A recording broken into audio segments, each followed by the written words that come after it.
Hi, this is Debbie with Home at Serenity Springs. Welcome to my channel. Today we're going to be talking about ways that you can ignite a spark back in your marriage, to rekindle your romance with your husband and improve yourself as a wife. I think we all need to have a spark put back into our relationship with our husbands at times. I've been married 28 years and we have been through seasons where our romance was very hot, and we've been through seasons where we've had trials and troubles and mourning and deaths and marital troubles. We've basically just about been through it all at this point. We're still hanging in there by choice, as I think that we should, as long as we're not being abused.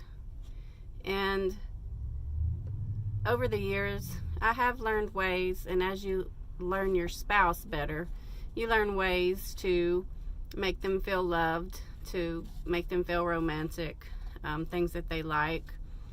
And I think it's important to value the things that our husbands like and prefer about us.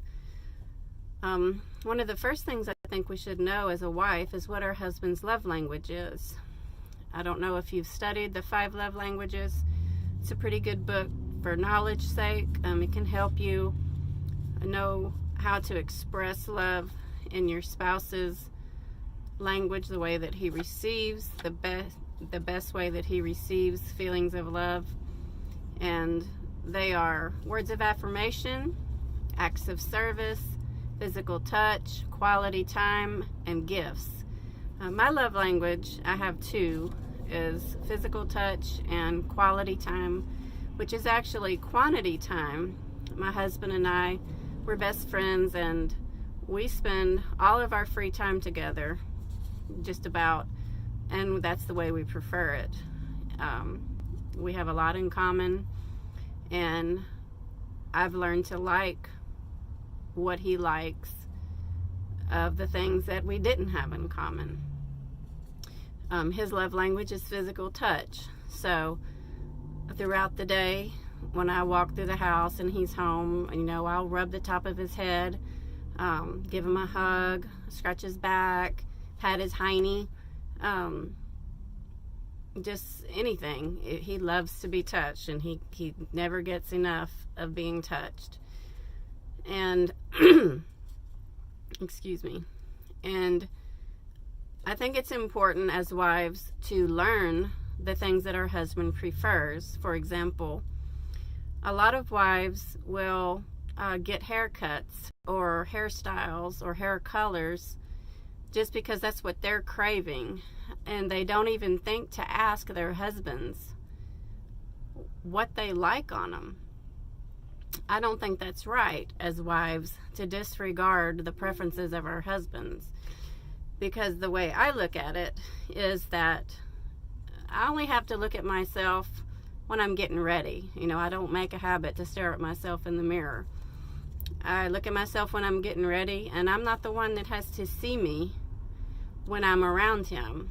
And I want him to find me as attractive as he can. What does he like? He likes my hair to be long. He likes my hair to be dark. He doesn't want me to have gray hair. So I don't like chemical dyes, so I henna my hair for him so that it stays dark. And I keep it long. I would never, ever, go to the shop and get it chopped off without him changing his mind and saying that that's something that he liked.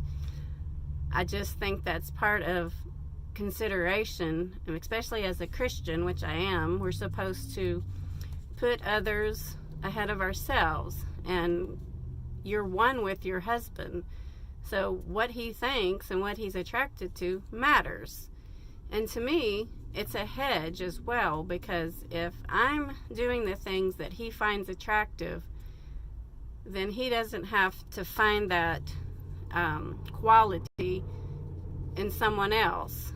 For example, if I just disregarded his preference for long hair and I got this short bob, and some beautiful woman with dark hair walks by with the kind of hair that he likes, in my opinion, he's going to be more tempted, to stare or to desire that person than if I was honoring his preferences and doing the things that he likes. The same thing with dress, especially when we go on dates. I don't just put on whatever I want to put on. What is Debbie in the mood for? That's what I'm going to wear. I don't do that, because he's the one that's going to be looking at me on this date, and I want him to enjoy what he's seeing. So I actually let him pick out my outfits for our dates. And he doesn't dress me all the time, but that's a way of my honoring his preferences. I let him pick out what we wear on dates. It makes me happy to make him happy. And if I have something in my closet that I'm not going to want him to pick, I need to get rid of that thing. I shouldn't even have it in there. So everything in my closet is something I would be willing to wear on a date for him. And I think that it's very important as wives to take into consideration the things that our husbands like. And if they don't like us to be a certain way, for example, if it makes them uncomfortable for us to wear tight clothing or short clothing or low-cut clothing in public, we shouldn't do it. We should honor their feelings. And it's not that much of a hardship to adjust little bits, to compromise, and to do things that please them. I think that as wives, we should want that. And your husband will respond to that. There's not very many husbands that aren't going to respond to you honoring what they're attracted to.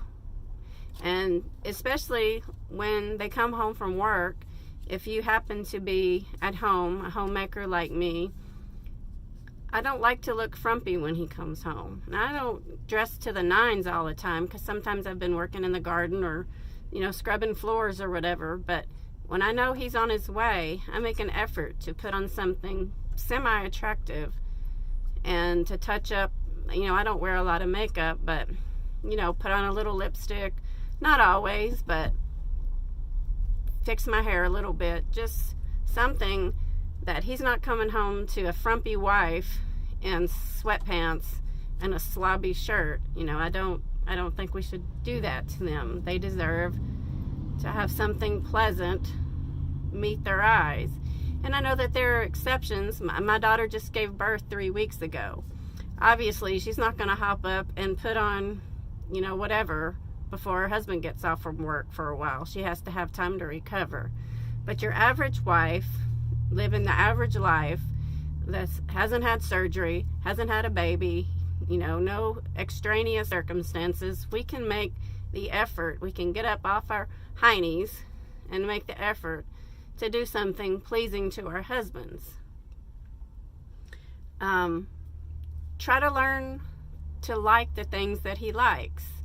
For example, when we first got married, I had never watched football. I didn't really like watching sports on TV. And my husband really likes football. So over the years, I've learned to really like football, because I can't just be in the room and pretend that I like something that I don't really like. So I actually learned the sport. I learned the players. I have favorite teams. I can speak intelligently about football. And I like it now, so it's something that we love to do together.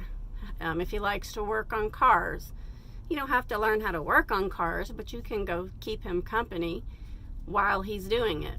If he likes to play video games, God forbid, I don't like video games, and I have a pet peeve against them, but if my husband loved to play video games, I would go sit with him. I might even learn how to play a few. The one time I tried to play a video game with my grandson, he parked my character in a corner, and I was in timeout in the video game, so that didn't go so well. But I would do it if that was my husband. Another thing, that we can do to help rekindle romance in our marriage. Put your phone down. If you're never making eye contact, if you're never actually listening to your husband when he's speaking, he'll stop doing it. And he might even stop desiring it at some point. We have to have limits on our media when our husbands are around so that we can interact with them and be all there. There's that saying, wherever you're at, be all there. Well, if your nose is stuck in your phone, you're not all there.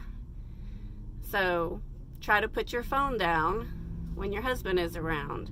Listen to what he has to say. Respond to his issues of the day, his trials, or maybe something good happened. Make sure you praise him, if he did something good at work. Flirt. That's another thing that you can do to keep the romance in your marriage. My husband and I, we flirt back and forth by text while he's at work. We flirt when we're on the phone, and we flirt at home when we're together in person.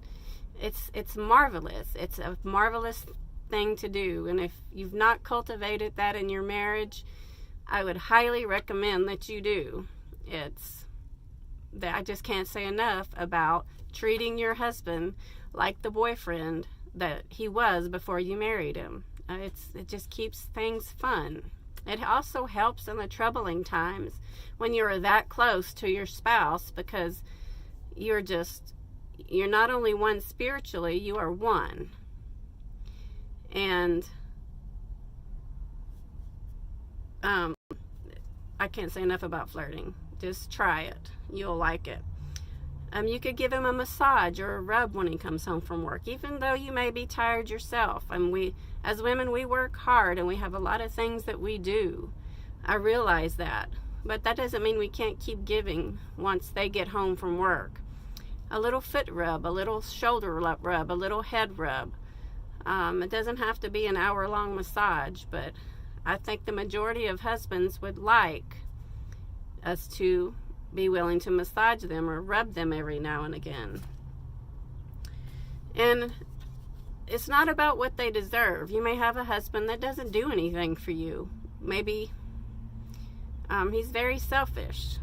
It's not really important for what I'm encouraging. I'm encouraging us to take the first step. And it's good to be the one big enough to do the right thing. So even if they don't deserve it, reach out and start doing things for them. And you be the nice one and see how they respond. There's not very many husbands that aren't going to respond to that. Now, I know that there are exceptions to this, and, if you're being abused, this does not even apply to you. Also, if your husband has a porn addiction, it makes things harder. But I know lots of wives that hang in there. They do apply these principles to try to continue to be the one, or get back to being the one that your husband desires solely. And so you can apply these things in that situation. Sometimes you have to give it time. It's not like, you pour gasoline and poof, your marriage is going to have a spark. It doesn't necessarily always work like that. But if you hang in there and you do some of these things and you learn what your husband likes and you respect those things and you make an honest effort to often do those things, I think you'll see a difference.